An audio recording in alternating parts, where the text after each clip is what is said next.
E se grande parte da sua infelicidade não viesse do seu passado, mas da vida que você acredita que precisa provar para os outros? Talvez você tenha passado anos tentando ser bom o bastante, mais inteligente, mais bonito, mais bem-sucedido, mais admirado. E, mesmo quando consegue alguma coisa, a sensação desaparece rápido, porque logo aparece alguém para comparar, alguém para superar, alguém cuja aprovação você ainda precisa conquistar. Mas existe uma pergunta escondida por trás de tudo isso. E se você não estiver vivendo para ser feliz, mas para compensar uma ferida que nem percebe que carrega? A psicologia adleriana, criada pelo psiquiatra austríaco Alfred Adler, começa justamente nesse território desconfortável.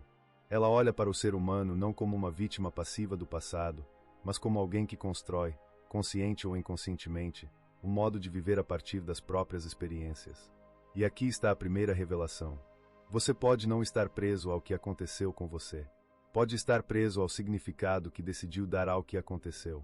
Imagine uma criança que cresce ouvindo que nunca é inteligente o bastante. Ela pode chegar à vida adulta acreditando que precisa ser perfeita. Então estuda mais. Trabalha mais. Tenta controlar tudo. Recebe elogios, mas não consegue descansar. Por fora, parece ambição. Por dentro, talvez exista medo. Medo de descobrir que, sem suas conquistas, ela não se sente valiosa. Adler chamou atenção para algo profundo. Todos nós experimentamos algum tipo de inferioridade. Não necessariamente porque somos inferiores, mas porque, em algum momento, percebemos que existem coisas que ainda não conseguimos fazer, controlar ou alcançar. Uma criança depende dos adultos. Um adolescente se compara aos outros. Um adulto olha para a sociedade e percebe pessoas aparentemente mais ricas, mais bonitas, mais seguras, mais importantes. O problema não é sentir inferioridade. O problema começa quando transformamos esse sentimento em uma sentença sobre quem somos.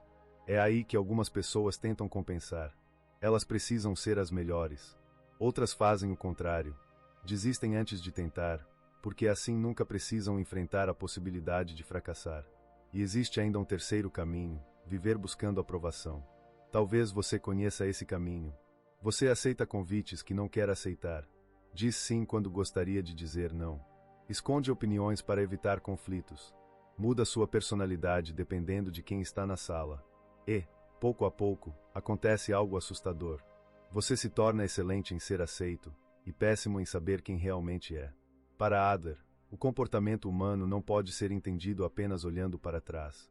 É preciso perguntar também: para onde essa pessoa está tentando ir? Essa pergunta muda tudo. Porque talvez alguém não esteja apenas evitando uma situação. Talvez esteja tentando alcançar uma imagem de segurança. Talvez o perfeccionista não esteja apenas buscando excelência. Talvez esteja tentando escapar da sensação de não ser suficiente. Talvez aquele que nunca se compromete não tenha falta de capacidade. Talvez esteja protegendo a própria autoestima da possibilidade de falhar. Isso não significa que tudo seja consciente. Na maioria das vezes, não é. Nós criamos padrões, e depois esquecemos por que começamos a segui-los. É como construir uma armadura durante a infância e, anos depois, esquecer que ela é uma armadura.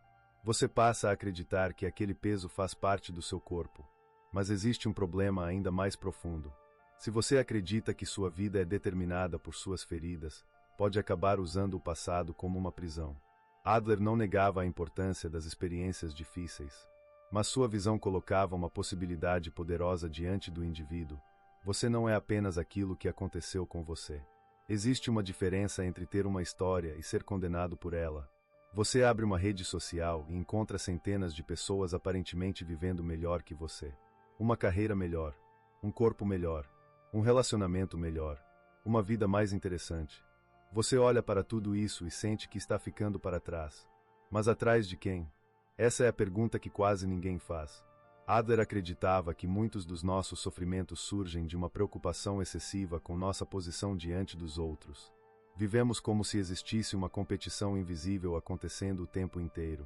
Quem tem mais valor? Quem é mais admirado? Quem venceu? Quem perdeu?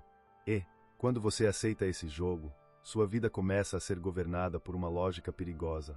Você deixa de perguntar o que é importante para você, e começa a perguntar o que fará os outros considerarem você importante. A diferença parece pequena, mas muda uma vida inteira. É aqui que entra um dos conceitos mais poderosos de Adler, o sentimento de comunidade, ou interesse social. Para ele, uma vida saudável não era construída apenas pela busca de sucesso individual. O ser humano precisava sentir que fazia parte de algo maior, que podia contribuir, que sua existência tinha valor também na relação com os outros. E isso é muito diferente de viver para agradar. Agradar é perguntar: o que preciso fazer para que gostem de mim? Contribuir é perguntar: o que posso oferecer ao mundo sem precisar ser adorado por ele? Perceba a diferença. Uma pessoa vive dependente do olhar externo. A outra encontra valor na própria participação. E talvez isso explique por que algumas pessoas alcançam tudo aquilo que imaginavam desejar, e ainda assim sentem um vazio inexplicável. Elas conquistaram reconhecimento, mas não encontraram pertencimento. Elas venceram a competição, mas nunca descobriram para onde estavam correndo. E isso nos leva de volta à pergunta do início. E se sua infelicidade não vier apenas do seu passado, mas da necessidade constante de provar alguma coisa? Talvez você esteja tentando provar aos seus pais que deu certo, aos seus antigos colegas que você venceu, a alguém que te rejeitou que você ficou bem, à sociedade que você é importante. Mas existe um momento em que você precisa parar e perguntar: se ninguém pudesse ver minha vida, eu ainda escolheria vivê-la assim?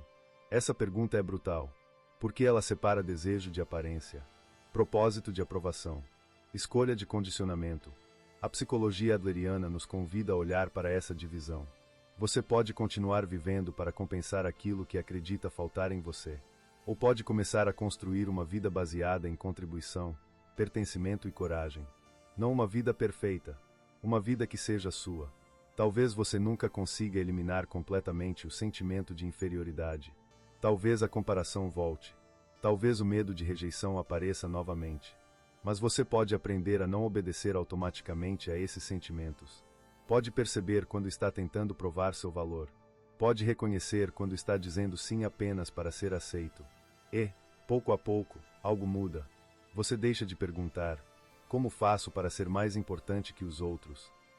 E começa a perguntar: como posso participar da vida de uma maneira que faça sentido para mim? Essa mudança parece pequena, mas talvez seja uma das maiores revoluções internas que uma pessoa pode viver. Porque, no fim, talvez a liberdade não seja finalmente conseguir a aprovação que você passou a vida procurando. Talvez liberdade seja descobrir que você nunca precisou dela para começar a viver. Se essa reflexão encontrou alguma coisa dentro de você, talvez valha a pena continuar investigando esse lado oculto da mente humana. Porque quanto mais você entende os motivos por trás das suas escolhas, menos precisa ser controlado por eles.